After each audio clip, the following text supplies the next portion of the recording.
নমস্কাৰ বন্ধু বান্ধৱীসকল বিং এছপাইৰেণ্ট চেনেলটোৱে আপোনালোক সকলোকে পুনৰ এবাৰ স্বাগতম জনাইছোঁ। এই ভিডিঅ'টোত আমি ইণ্ডিয়ান ইকনমিৰ 20টা ইম্পৰ্টেণ্ট কুৱেশ্যনছৰ ওপৰত আলোচনা কৰিম। পাৰ্ট 1ৰ ভিডিঅ' হ'ব এইটো, পৰৱৰ্তী পৰ্যায়ত পিছৰ ওপৰত সময় দিবলৈ চেষ্টা কৰিম।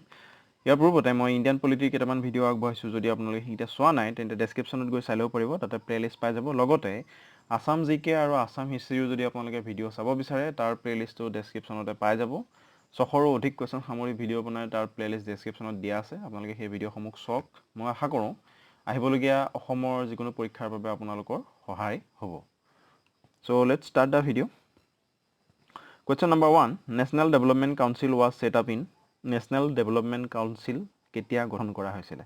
Okay, NDC বুলি কোৱা হয়। ইয়াত it was set up in 1952. Option D হ'ব ইয়াৰে শুদ্ধ উত্তৰ। 1952 চনত নেশ্যনেল ডেভেলপমেণ্ট কাউন্সিল গঠন কৰা হৈছিলে।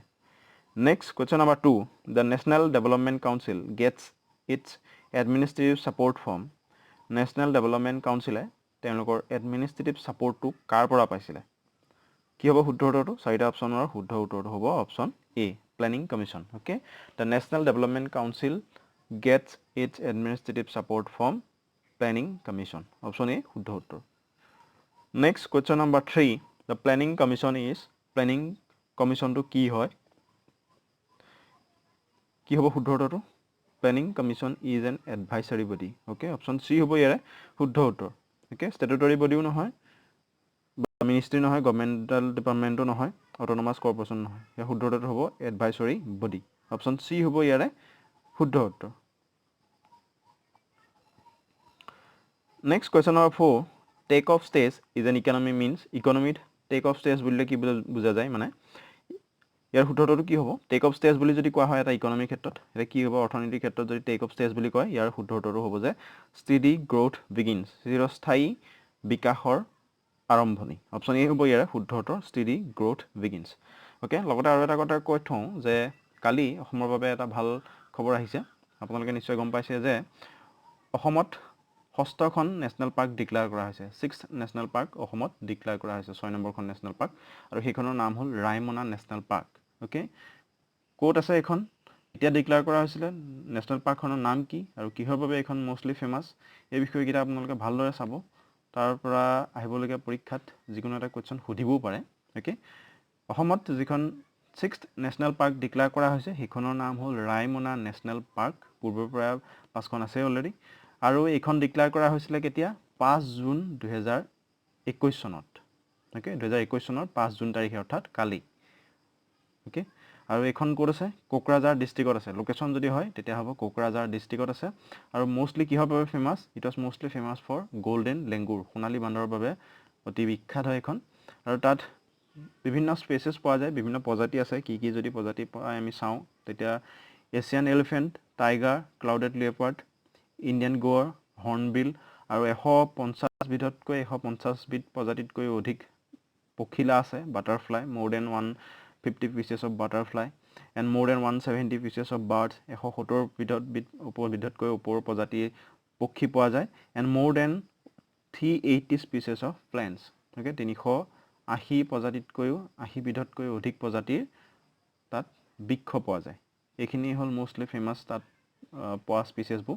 কিন্তু যদি মষ্টলি ফেমাছ বুলি সোধে, অ'কে, সেইটো হ'ব গল্ডেন লেংগুৰ। গল্ডেন লেংগুৰৰ বাবে বিখ্যাত, কোকৰাঝাৰ ডিষ্ট্ৰিক্টত আছে, আৰু নেশ্যনেল পাৰ্কখনৰ নাম হ'ল ৰায়মনা নেশ্যনেল পাৰ্ক, আৰু ৰাষ্ট্ৰীয় উদ্যান হিচাপে নেশ্যনেল পাৰ্ক হিচাপে ডিক্লেয়াৰ কৰা হৈছিলে 5 জুন 2021 চনত। Okay, next question number 5, planning in India was derived it administrative from, objectives from, planning in India derives its objectives from, planning commission ভাৰতৰ যিটো আছে তেওঁলোকে তেওঁলোকৰ অবজেক্টিভছখিনি ক'ৰ পৰা আনিছে? অ'কে, যিখিনি লক্ষ্যখিনি ক'ৰ পৰা আনিছে? The planning in India derives it objectives from DPSP। Okay, option B হ'ব ইয়াৰ শুদ্ধ উত্তৰ, directive principle of state policy. Option B হ'ব শুদ্ধ উত্তৰ, DPSP। Next question number 6, 70% of working population of India is engaged in, ভাৰতৰ প্ৰায় 70% working population মানে শ্ৰমিকে তেওঁলোক কিহত এংগেজ থাকে বেছিকৈ? 70% of working population of India is engaged in কি কোনটো ক্ষেত্ৰত তেওঁলোক বেছিকৈ এংগেজড ইয়াৰ শুদ্ধ উত্তৰটো হ'ব প্ৰাইমেৰী সেক্টৰ অপশ্যন বি হ'ব ইয়াৰ শুদ্ধ উত্তৰ 70% of working population of India is engaged in primary sector এই প্ৰাইমেৰী সেক্টৰতনো কি আছে এগ্ৰিকালচাৰ আছে crop production animal husbandry fisheries and mining all are included in primary sector okay primary sector 70% শ্ৰমিকেই primary দেশৰ 70% শ্ৰমিকেই primary সেক্টৰতে engage হৈ আছে আৰু সেই primary সেক্টৰত আছে কৃষি ওকে শস্য উৎপাদন পশুপালন ফিচাৰী আৰু মাইনিং কয়লা মানে খনি এইখিনিয়ে হ'ল primary sector next Question number 7 Economic survey is published by এটো খুব ইম্পৰ্টেন্ট প্ৰশ্ন হয় প্ৰায় হদি থাকে Economic survey কোনে পাবলিশ কৰে It was published by Ministry of Finance option A হ'ব ইয়াৰ শুদ্ধ উত্তৰ ওকে Ministry of Finance খুব প্ৰশ্ন এটো কমন খুদে এটো আপোনাৰ SSC টো প্ৰায় হৈ থাকে okay Ministry of Finance option A হ'ব ইয়াৰ শুদ্ধ উত্তৰ Next question number 8 Who is called the father of economics খুব ইজি কোৱেশ্চন সকলোৱে জানে It was Adam Smith option C হ'ব ইয়াৰ শুদ্ধ উত্তৰ Adam Smith was called the father of economics Next, question number 9. The concept of 5-year plans in India was introduced by, okay, ভাৰতৰ যিটো 5-year plan introduce কৰা হৈছিলে এটো কনসেপ্টটো যিটো আহিছিলে হেতু 5-year plaনৰ এটো কোনে কনসেপ্টটো introduce কৰিছিলে কি হ'ব শুদ্ধ উত্তৰটো 5-year plan the concept of 5-year plan in India was introduced by কোন অপচন বি হ'ব শুদ্ধ উত্তৰ জৱাহৰলাল নেহেৰু okay কিমান তাৰিখে on July 9th 1951 1951 চনৰ 9 জুলাই তাৰিখে জৱাহৰলাল নেহেৰুৱে তেওঁ ইণ্ডিয়াছ ফাৰ্ষ্ট প্ৰাইম মিনিষ্টাৰ তেওঁৱে এই 5-year প্ল্যানটো পাৰ্লিয়ামেন্টত প্ৰেজেন্ট কৰিছিলে ওকে যে 5-year প্ল্যান এটা লাগে এই বিষয়ে সংসদত তেওঁ উত্থাপন কৰিছিলে কিমান তাৰিখত যদি খুধে on 9 July 1951 next question number 10 India has ইণ্ডিয়াত কি আছে এটো খুব কমন প্ৰশ্ন পুলিচত আসাম পুলিচত প্ৰায় হৰি থাকে কেৱটা আসাম পুলিচৰ প্ৰশ্নটা পৰীক্ষাত আহি গৈছে যোৱাবাৰ এসআই পৰীক্ষাটো আহি গৈছে ইণ্ডিয়া হ্যাজ সি হ'ব অপচন মিক্সড ইকনমি এটো খুব কমন প্ৰশ্ন প্ৰায় হৰি থাকে ইণ্ডিয়া হ্যাজ মিক্সড ইকনমি এটো ভুল নকৰিব ইণ্ডিয়াত মিশ্ৰ অৰ্থনীতি আছে অপচন সি হ'ব শুদ্ধ উত্তৰ next question number 11 India opted for mixed economy in okay ভাৰতত মিক্সড ইকনমি কেতিয়াৰ পৰা জাৰি কৰা হৈছিল কেতিয়াৰ পৰা মানি লৈছিল India opted for mixed economy in কিহৰ আন্ডাৰত হ'ব it is industrial policy of 1948 okay under C হ'ব ইয়াৰ শুদ্ধ উত্তৰ industrial policy of 1948 India opted for mixed economy in industrial policy of 1948 option C হ'ব ইয়াৰ শুদ্ধ উত্তৰ next question number 12 mixed economy means N economy where mixed economy মিশ্ৰিত অৰ্থনীতি বুলিলে এটো অৰ্থনীতিক বুজোৱা যায় য'ত নেকি কি থাকে অপচন এটা আপোনালোকে এবাৰ পজ কৰি চাই পঢ়ি ল'ব ইয়াৰ শুদ্ধ উত্তৰটো হ'ব কি অপচন বি হ'ব শুদ্ধ উত্তৰ there is coexistence of public sector along with the private sector okay public sector আৰু প্ৰাইভেট সেক্টৰ দুইটাই সম উপস্থিতি য'ত থাকে হেতুকে কোৱা হয় mixed economy okay there is coexistence of public sector আৰু প্ৰাইভেট সেক্টৰ এই দুইটাকে থকা দৈ বুজায় পাব্লিক আৰু প্ৰাইভেট দুইটা সেক্টৰে য'ত যি থাকে হেতুকে কোৱা হয় মিক্সড ইকনমি আৰু ভাৰতত দুইটাই আছে গতিকে ভাৰতৰ অৰ্থনীতি হ'ল মিক্সড ইকনমি মিশ্ৰিত অৰ্থনীতি অপচন বি হ'ব ইয়াৰ শুদ্ধ উত্তৰ খুব কমন প্ৰশ্ন প্ৰায় হৰি থাকে Next question number 13 who is the deputy chairman of planning commission okay planning commissioner deputy chairman কোন হয় planning commissioner deputy chairman ইয়াৰ ভিতৰত কোন নহয় অপচন ডি হ'ব শুদ্ধ উত্তৰ none of the above okay এজন deputy chairman হ'ব হলে তেওঁ এজন কেবিনেট মিনিষ্টাৰ ৰেংক হ'ব লাগিব okay rank holder of cabinet minister বাকি কিজন নহয় okay chairman হলে প্ৰাইম মিনিষ্টাৰ হ'ব কিন্তু deputy chairman হলে নন অফ দা এবভ হ'ব যেহেতু ইয়াত কোনো এজন ব্যক্তিৰ নাম উল্লেখ কৰি দিয়া নাই তেওঁ এজন ব্যক্তিৰ নাম হ'ব okay নাম দিয়া থাকিব Next, question number 14. The Deputy Chairman of Planning Commission. Okay, Deputy Chairman, Planning Commission or Deputy Chairman jon kon hobo is the Prime Minister, is the Planning Minister, holds the rank of a Cabinet Minister, is an economic of repute. Ki hobo? Shuddhorto hita agon agot koi aisu. Shuddhorto hobo C. Holds the rank of a Cabinet Minister. Eta ejon teo Cabinet Mantri rank to thakibo lagibo. Tenuka ejon byakti hobo lagibo. Holds the rank of a Cabinet Minister. Option C hobo shuddhorto. Teme Deputy Chairman hobo Planning Commissioner. Okay.